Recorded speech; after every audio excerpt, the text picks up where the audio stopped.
Boa noite a todos, dando continuidade a mais um momento em que estamos aqui reunidos, vamos elevando os nossos pensamentos até Deus nosso Pai, a Jesus o nosso Mestre, com muita gratidão nos nossos corações por mais um dia em que estamos aqui reunidos, sempre em nome de Deus, sempre em nome de Jesus, rogando a Deus nosso Pai que permita esses espíritos amorosos que estejam conosco, nos auxiliando, nos intuindo,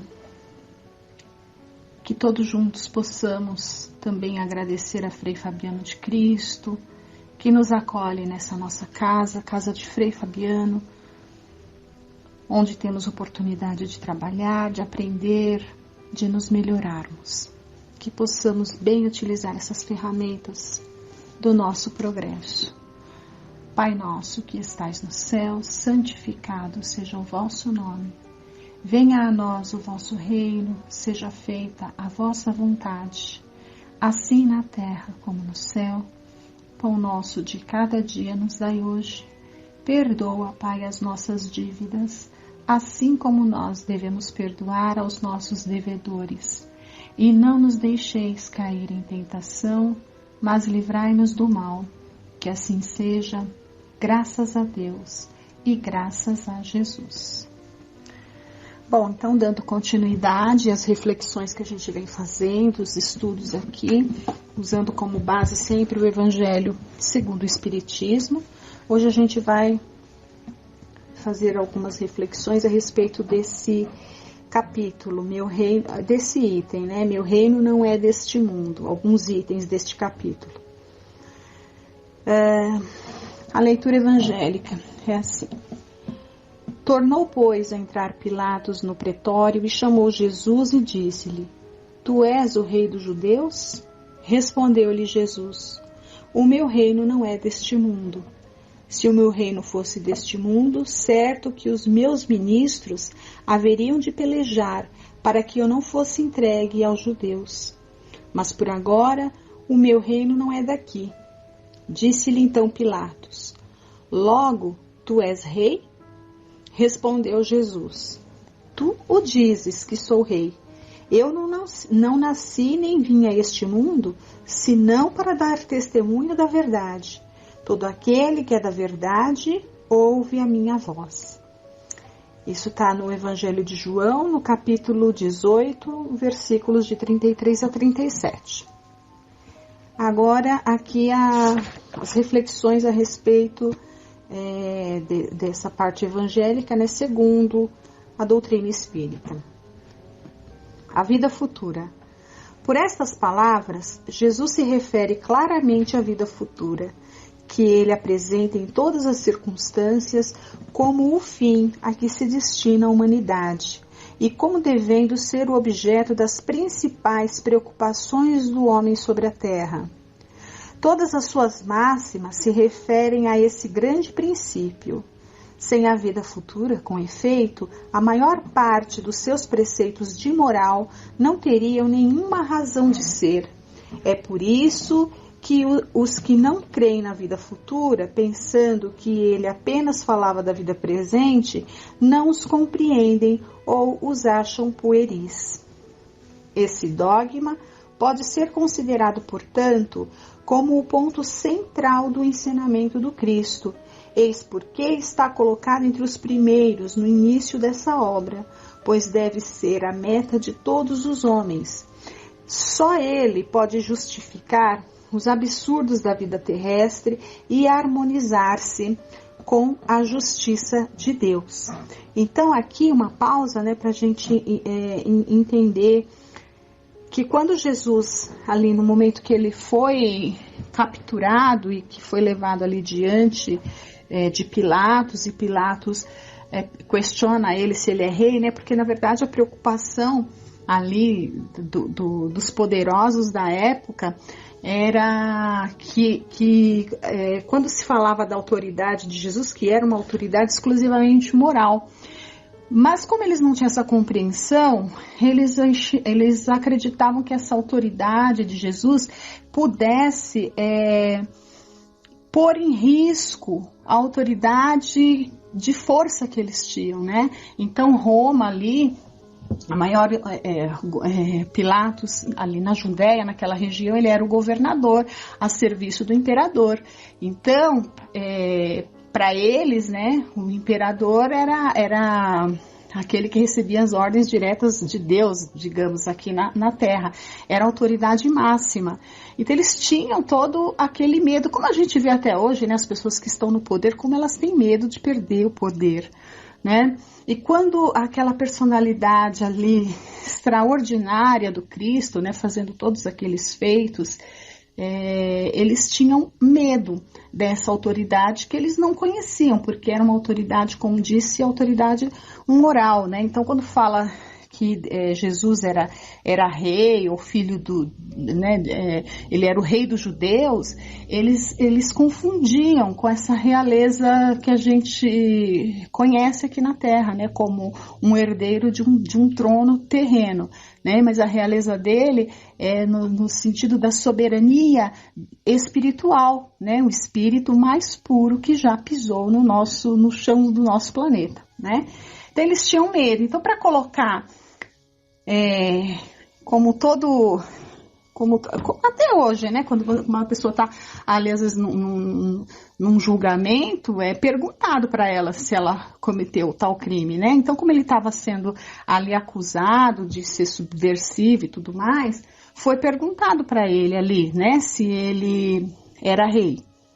E ele fala, né? Mas ele está falando da realeza dele espiritual, né? Então, ele deixa bem claro que o reino dele não é desse mundo, né? Se fosse desse mundo, não estaria acontecendo o que estava, né, naquele momento. Então vamos entender um pouco mais, continuando aqui a leitura.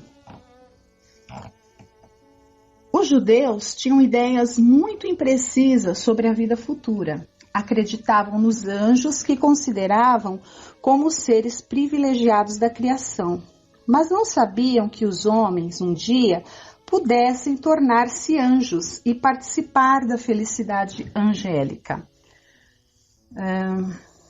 Segundo pensavam, a observação das leis de Deus era recompensada pelos bens terrenos, pela supremacia da sua nação no mundo, pelas vitórias que obteriam sobre os inimigos. As calamidades públicas e as derrotas eram os castigos da desobediência. Moisés o confirmou ao dizer essas coisas ainda mais fortemente a um povo ignorante de pastores que precisava ser tocado, antes de tudo, pelos interesses deste mundo. Mais tarde, Jesus veio lhes revelar que existe outro mundo, onde a justiça de Deus se realiza. É esse mundo que ele promete aos que observam os mandamentos de Deus. É nele que os bons são recompensados. Esse mundo é o seu reino, no qual se encontra em toda a sua glória e para o qual voltará ao deixar a terra. Jesus, entretanto, conformando seu ensino ao estado dos homens da época, evitou de lhes dar o esclarecimento completo que os deslumbraria em vez de iluminar, porque eles não teriam compreendido.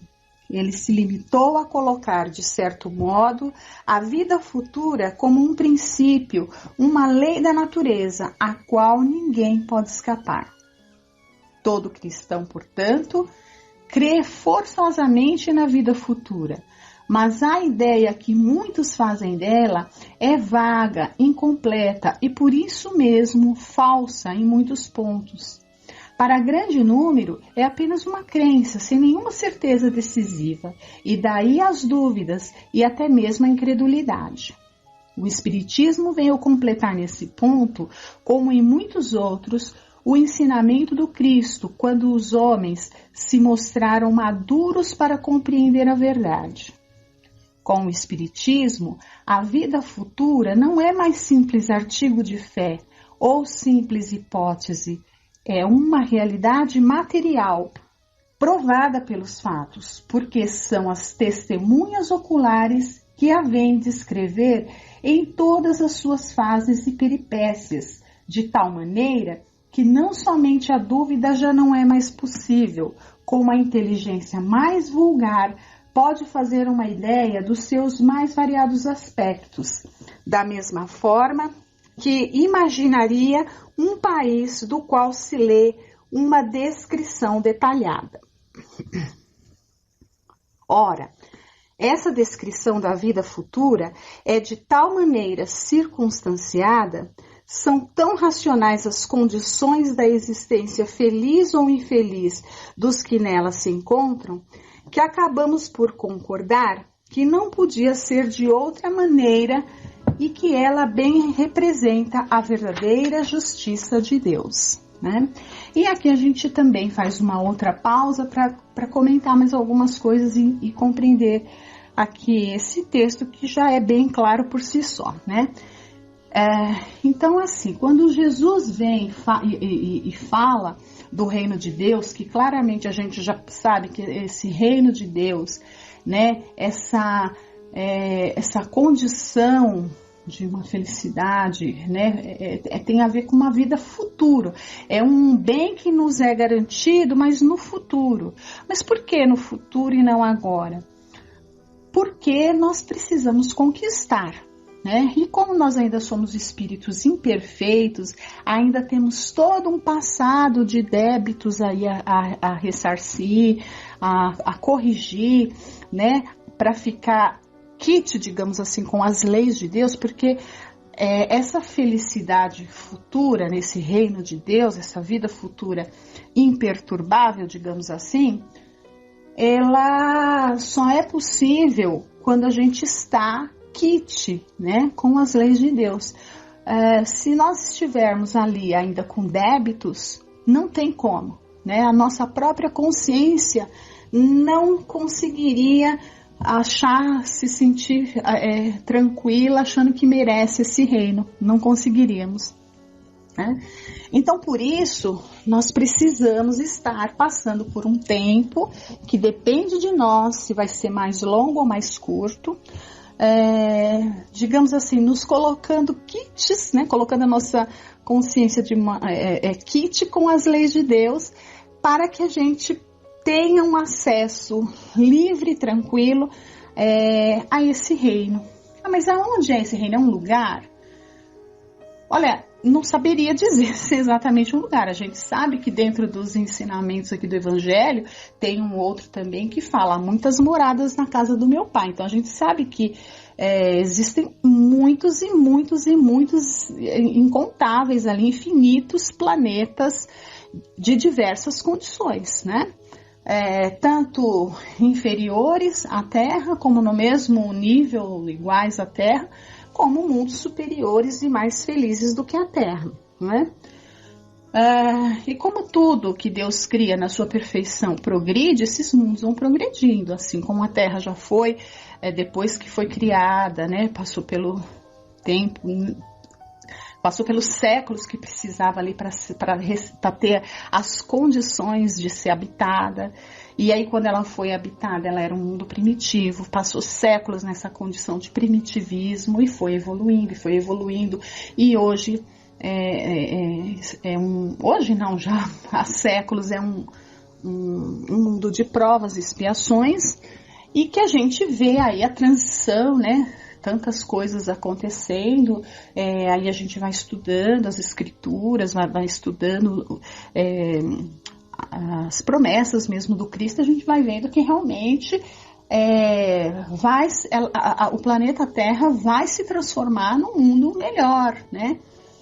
Num mundo onde não vai mais ser compatível tantas coisas que nos chocam.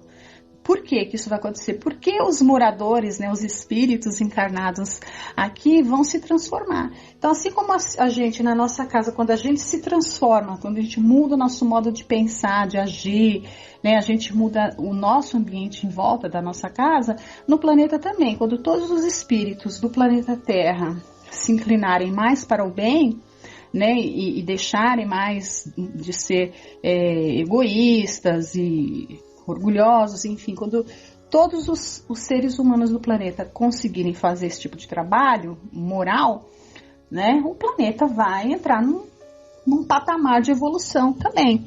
Então, a gente vai vendo que nada é parado na natureza, tudo vai evoluindo, os mundos vão evoluindo, o nosso mundo está evoluindo, né? Já evoluiu desde sua criação até o ponto que estamos e vai evoluir mais ainda.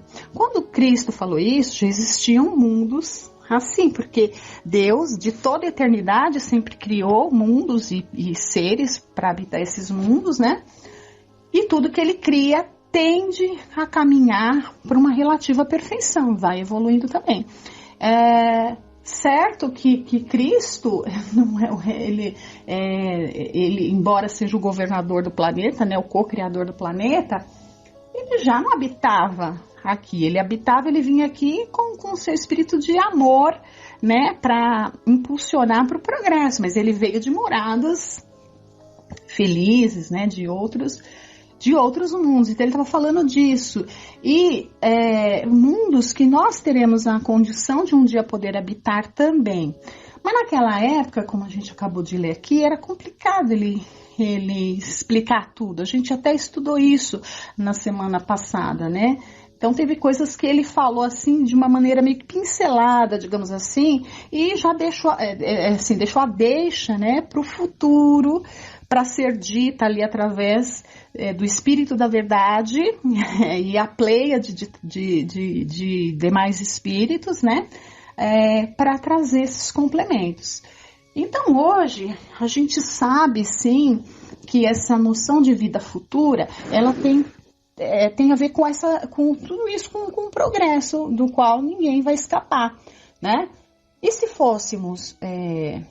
tivéssemos uma única vida, não faria sentido nada disso. Não, né? Então, se vivêssemos uma única vida, os séculos que passam aí, né, que se passam e para a evolução, não faria sentido para nós, né? Então ficaria meio em desacordo com a sabedoria de Deus. Mas na época certa, o Consolador veio explicar para a gente uma série de coisas, inclusive, né, deixar muito clara essa situação da imortalidade da alma. Somos espíritos eternos, já vivemos muitas vidas e viveremos muitas outras mais, o quanto for necessário até que a gente esteja realmente quite, espiritualmente falando, com todas as leis de Deus. E conforme isso vai acontecendo, nós vamos ganhando o direito de estar habitando mundos mais compatíveis com a nossa consciência limpa, digamos assim, né? Esse mundo tanto pode ser o nosso planeta, que também estará evoluindo, né? E a gente vai continuar aqui mesmo, ou às vezes, se a gente conseguir dar uma acelerada, né, na nossa evolução, muitas vezes a gente vai para outros que já estão evoluídos, né? E aí a gente vai para esses mundos e vai continuar a nossa jornada evolutiva lá, né? Se a gente for assim rapidinho, né? Às vezes o contrário também acontece, às vezes o mundo vai e o espírito fica. E aí ele perde o direito de continuar reencarnando, né? É aquela história lá do sistema Capela que a gente já conhece, né? De espíritos que foram degradados e muitos deles vieram reencarnar aqui na Terra nos primórdios da criação do planeta. Mas pensando aqui em futuro, nós estamos então, para não confundir muito, vamos aqui. Aqui, esse tema de hoje é a vida futura. Então, pro futuro, o que a gente almeja é um futuro melhor, né? É ir para melhorar a nossa vibração, a nossa condição moral, de maneira tal que a gente vá para lugares com uma atmosfera espiritual melhor do que aqui está. Ou que o nosso mundo, né, também melhore e a gente continue aqui.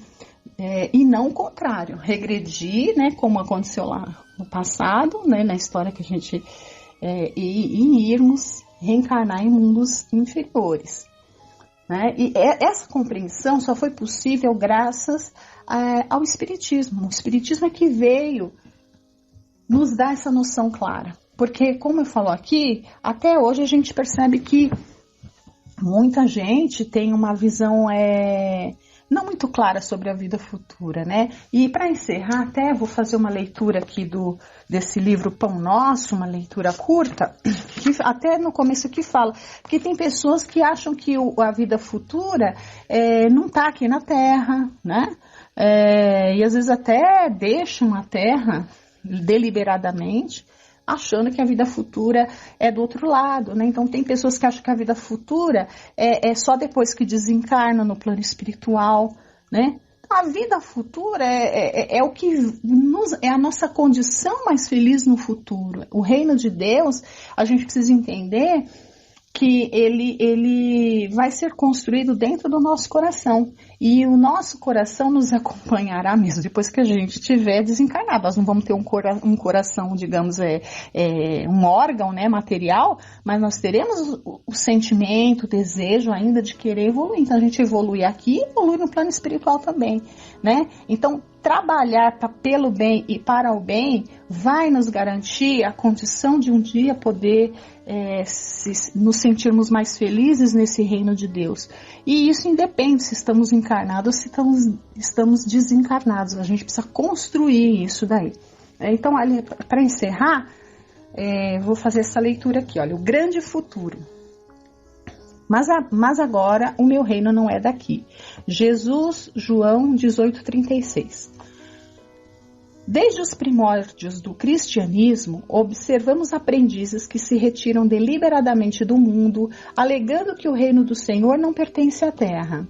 Ajoelham-se por tempo indeterminado nas casas de oração e acreditam efetuar na fuga a realização da santidade. Então veja, não é esse o caminho, né, gente? Bom, ele vai concluir, mas não é assim. A gente vai evoluir trabalhando no bem, a ação. A inércia não faz ninguém evoluir.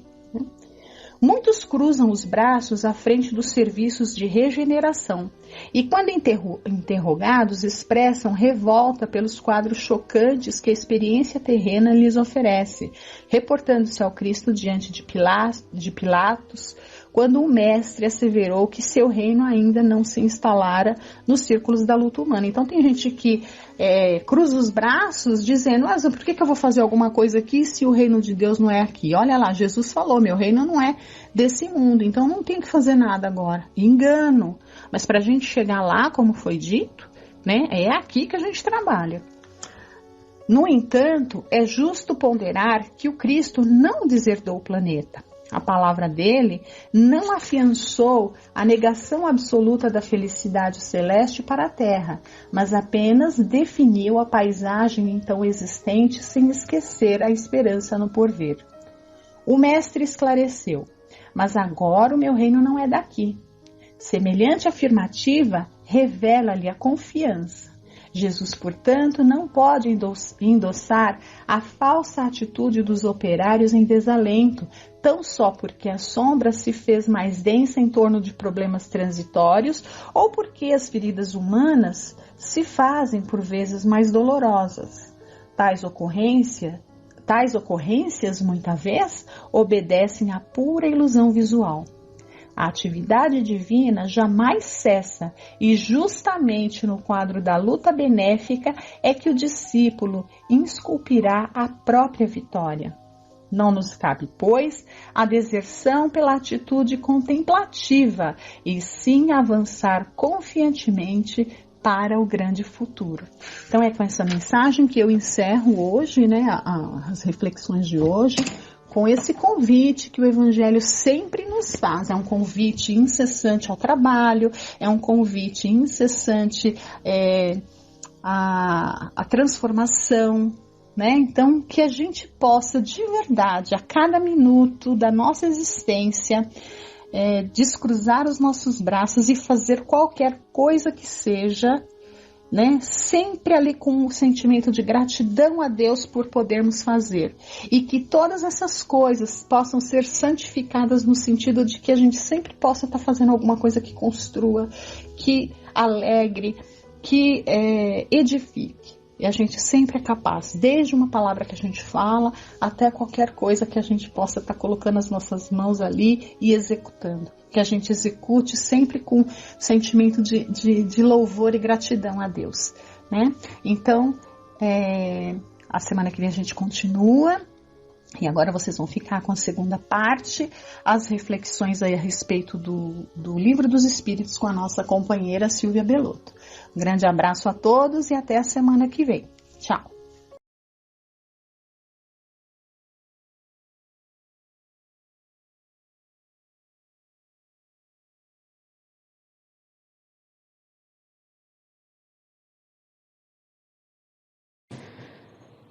Obrigada, Sueli. Boa noite a todos. Nós vamos continuar, agora com o Livro dos Espíritos, o capítulo 2, que fala da encarnação dos espíritos. O item 2, que fala sobre a alma. Então, é uma continuação do que começamos a ver na semana passada. A questão 136A. Pode o corpo existir sem alma? A resposta: pode. Entretanto, desde que cessa a vida do corpo, a alma o abandona. Antes do nascimento, ainda não há união definitiva entre a alma e o corpo, enquanto que, depois dessa união se haver estabelecido, a morte do corpo rompe os laços que o prendem à família, e esta o abandona. A vida orgânica pode animar um corpo sem alma, mas a alma não pode habitar um corpo privado de vida orgânica. Bom, então podemos ver que o corpo pode sobreviver por um tempo, mesmo que a alma esteja desligada dele, Pois esse corpo pode ter ali um fluido vital ainda, que dá vitalidade ao corpo. Mas esse corpo tende a morrer, pois esse fluido se esvai e não se renova como quando se está encarnado. Sem o espírito, ele não terá mais vida, não terá mais o motor que garante o funcionamento daquele corpo, pois o espírito é quem comanda o corpo. Agora, quando o corpo morre, a alma o abandona. Depois, aquele corpo já não lhe serve mais, aquela encarnação acabou. Pode levar um tempo para o espírito se desligar completamente daquele corpo. Depende de como ele viveu a vida e se preparou para a morte. Alguém que tenha dado muita importância ao corpo, ele pode levar mais tempo para se desprender dele, apesar da morte cerebral já ter ocorrido. É uma regra geral, mas cada caso é um caso. Dentre esses existem aqueles que não aceitam que o corpo não se levante porque não compreende a reencarnação, o desencarne, não estudou sobre isso, nunca ouviu falar e então não sabe o que fazer, Então tenta continuar viver naquele corpo, mas certamente não conseguirá. Daí a importância da pessoa ter uma religião, pois todas elas falam da vida após a morte, cada uma segundo o seu entendimento. Todas ensinam que temos que nos preparar para este outro estágio da vida. No Espiritismo, sabemos com bastante clareza que a vida no plano espiritual é a verdadeira vida. Aqui é uma fase de aprendizado, é hora de fazer a lição de casa, fazendo uma comparação com os estudos escolares. E dependendo de como fizermos a lição, podemos ter mais ou menos méritos ao chegar no plano espiritual, facilitando ou dificultando o desligamento do corpo, ou mesmo tendo facilidade ou dificuldade de ver os espíritos que vão nos receber quando partimos para a pátria espiritual. Tem uma outra parte da resposta que eu vou ler novamente. Antes do nascimento, ainda não há união definitiva entre a alma e o corpo, enquanto que, depois dessa união se haver estabelecido, a morte do corpo rompe os laços que o prendem à alma e esta o abandona. A vida orgânica pode animar um corpo sem alma, mas a alma não pode habitar um corpo privado de vida orgânica. Bom, sabemos pela questão 344 do Livro dos Espíritos que o espírito se une ao corpo no momento da concepção, ou seja, no momento em que o espermatozoide fecunda o óvulo. Antes mesmo da fecundação, já há um espírito designado àquele corpo que está para se formar. Portanto, antes mesmo da fecundação, o espírito já está preparado para se ligar ao corpo que está para se formar. O espírito está ligado pelo corpo em formação desde o início, por um laço fluídico. Ele não está no corpo, né?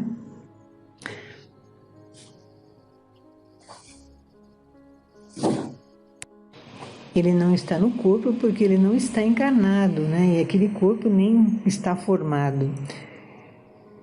Mas vemos a importância de uma encarnação pelos livros de André Luiz, psicografados por Francisco Cândido Xavier. No livro Missionários da Luz, André Luiz relata com muita riqueza de detalhes todo o preparo para uma encarnação. E então sabemos que o nascimento é preparado com muita antecedência. Pode ser preparado mesmo antes dos futuros pais estarem encarnados. É o caso, por exemplo, da mãe de André Luiz, que relata a ele que irá reencarnar para auxiliar aquele que foi seu esposo e que no momento está no umbral sendo obsediado por 3 espíritos femininos com quem ele se acompliciou durante a sua última encarnação. E essas 3 mulheres seriam filhas do casal. Então podemos, por esse exemplo, ver o preparo que existe para que uma encarnação venha a ocorrer. E quando um embrião está se desenvolvendo no corpo de uma mulher, é uma vida que precisa de uma chance de vir aqui para evoluir e resgatar seus débitos e retribuir aos seus pais a importância de lhe oferecerem a oportunidade de nascer, resgatando seus débitos para com eles até, muitas vezes. Todos nós passamos por isso. É uma caridade ímpar viabilizar a vida que está por vir. Todos nós precisamos dessa caridade. O espírito, neste caso, está ligado ao corpo por um laço fluídico, mas não está no corpo, como eu já falei. Esse laço fluídico pode se romper, por exemplo, pelo fato do espírito desistir da encarnação, o que é meio difícil, ou mesmo por uma má formação no desenvolvimento do embrião, que é a maioria dos casos, ou até pode acontecer de desenvolver um embrião sem ter um espírito designado para aquele corpo, como podemos ver a questão 356 do Livro dos Espíritos.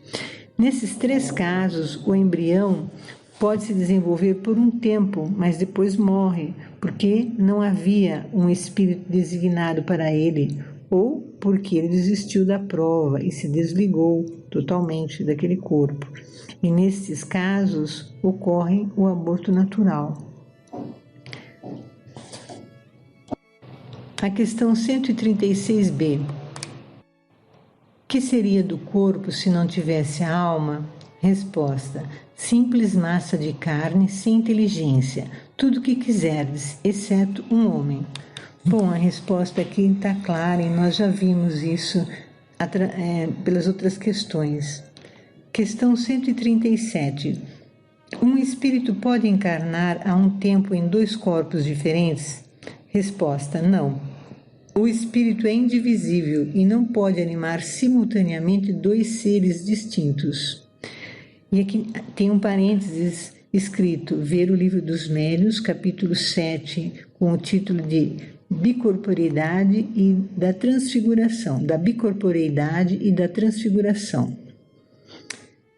Então, como vimos, há um corpo para cada espírito, Não tem, um espírito não pode ocupar 2 corpos, mas, talvez surja essa confusão pelo fato desse fenômeno da bicorporeidade que nós vamos ver agora.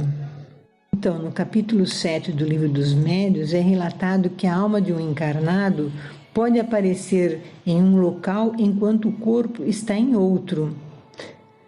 Nesse livro são citados vários exemplos e um deles é sobre Santo Antônio de Pádua.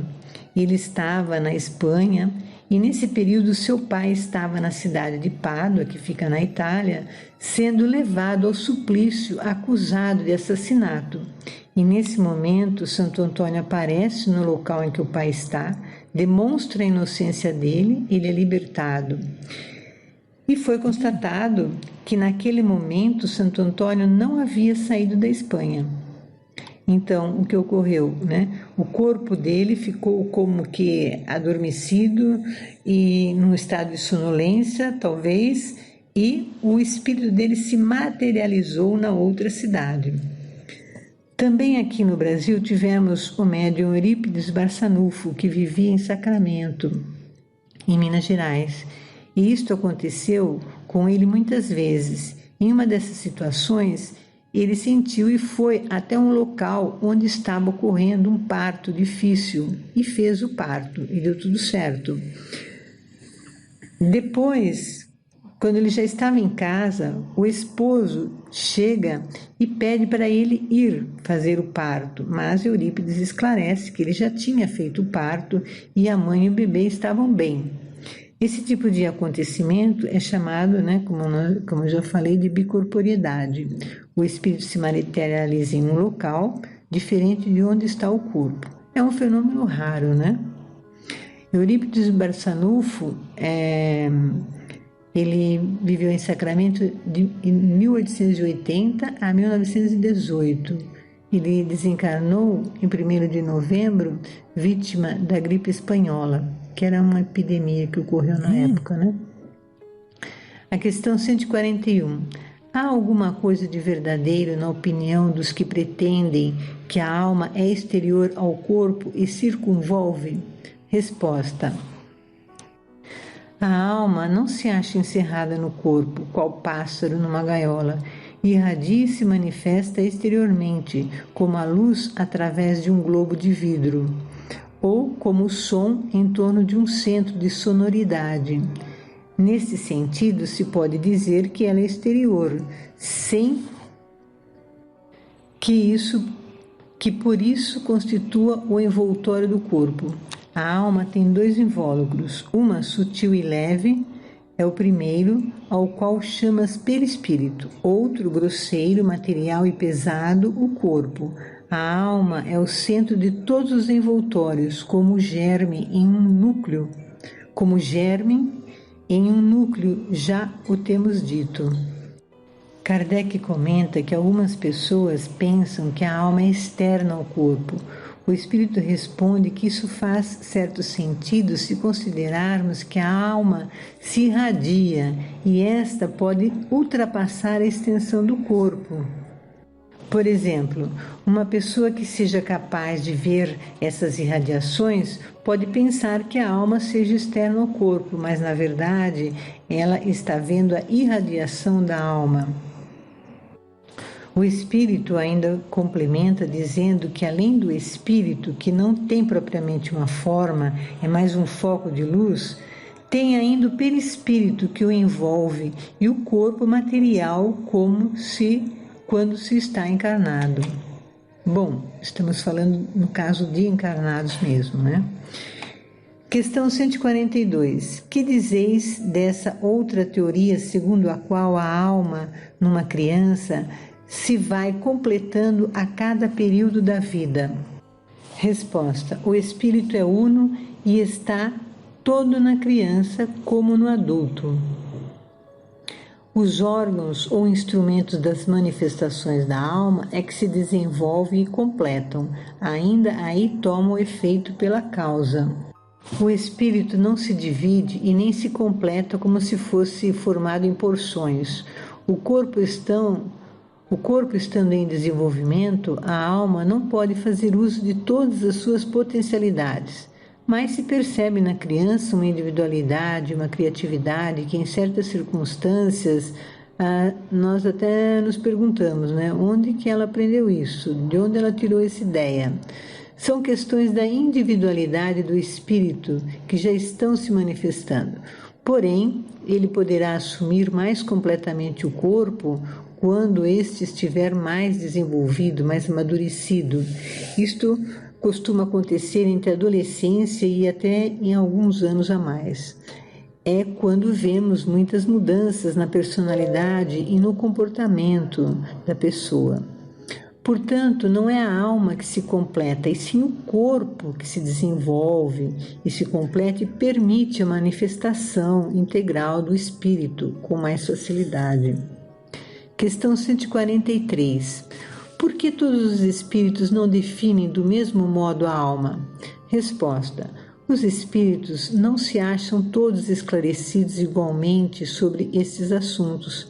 Há espíritos de inteligência ainda limitada que não compreendem as coisas abstratas. São como crianças entre vós. Também há espíritos pseudo-sábios que fazem alarde de palavras para se imporem, ainda como sucede entre vós. Depois, os próprios espíritos esclarecidos podem exprimir-se em termos diferentes, cujo valor, entretanto, é substancialmente o mesmo, sobretudo quando se trata de coisas que a vossa linguagem se mostra impotente para traduzir com clareza.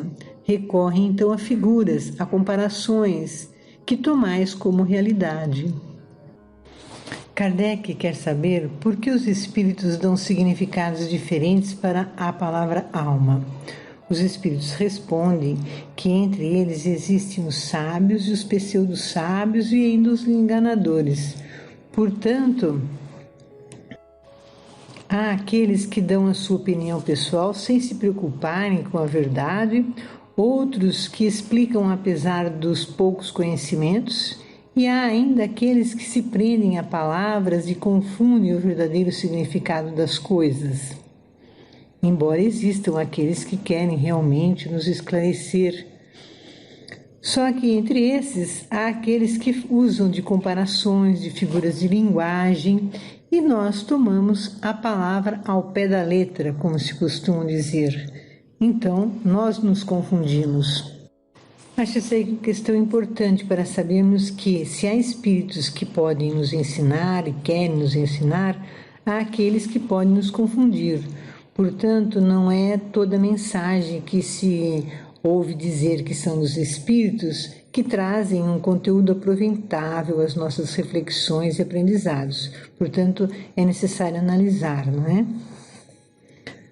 Agora vamos à questão 146. A alma tem no corpo sede determinada e circunscrita? Resposta: não. Porém, nos grandes gênios, em todos os que pensam muito, ela reside mais particularmente na cabeça, ao passo que ocupa principalmente o coração naqueles que muito sentem e cujas ações têm todas por objetivo a humanidade. A alma pode estar em qualquer parte do corpo, mas ela mais se situa nos órgãos ligados à manifestação intelectual e dos sentimentos, portanto, mais na cabeça e na região do corpo. André Luiz relata no livro Nosso Lar que, numa das vezes, ele viu espíritos com um cordão na parte superior da cabeça, lá em Nosso Lar. Ele se assustou, pois achou estranho, então perguntou à amiga de que se tratava. Foi então informado que aqueles seres que ele estranhava eram espíritos encarnados que estavam desligados do corpo e estavam em visita em Nosso Lar, porque eram espíritos meio estudiosos, mais adiantados e tinham o direito de circular lá em Nosso Lar. Então, esse cordão fluídico que o espírito mantinha, aonde ele estiver, nós levamos esse cordão, porque, por exemplo, quando nós dormimos, o nosso corpo pode sair, né? A nossa alma, aliás, pode se desligar do corpo e ir para qualquer lugar. Só que o corpo permanece ligado ao espírito através desse cordão fluídico, né? E esse cordão fluídico estava ligado na cabeça, né? Porque é a parte mais essencial, né, do espírito, a parte que ele mais usa, então o cordão fica ligado à cabeça. Mas É relatado ali também que ele também tinha fios de luz, né, saindo das mãos e dos pés, né, mas o cordão principal era na cabeça. Bom, agora nós vamos finalizar o nosso estudo, espero que tenha sido útil e vamos agradecer a Deus nesta oportunidade de aprendizado, desse conhecimento que nos auxiliam na nossa vida corpórea e após o desencarne e durante o desencarne também. Vamos fazer a oração que o Senhor nos ensinou, pedindo por todos os doentes neste planeta, encarnados e desencarnados, também por todos os médicos, todos os enfermeiros e todos os demais profissionais da área da saúde, que todos tenham saúde, fortalecimento da alma para as dificuldades do seu trabalho e vibremos também pedindo por todos os familiares desses profissionais. Vibremos também por todos aqueles nossos queridos amigos ou amigos dos nossos amigos que se encontram doentes pelos mais diferentes motivos, mas muitos pelo Covid-19, né? Pai nosso que estais nos céus, santificado seja o vosso nome. Venha a nós o vosso reino. Venha a nós o vosso reino. Seja feita a vossa vontade, assim na terra como nos céus. O pão nosso de cada dia dai-nos hoje. Perdoai as nossas dívidas, assim como nós perdoarmos os nossos devedores. E não nos deixeis cair em tentações, mas livrai-nos, Senhor, de todo o mal, que assim seja. Boa noite.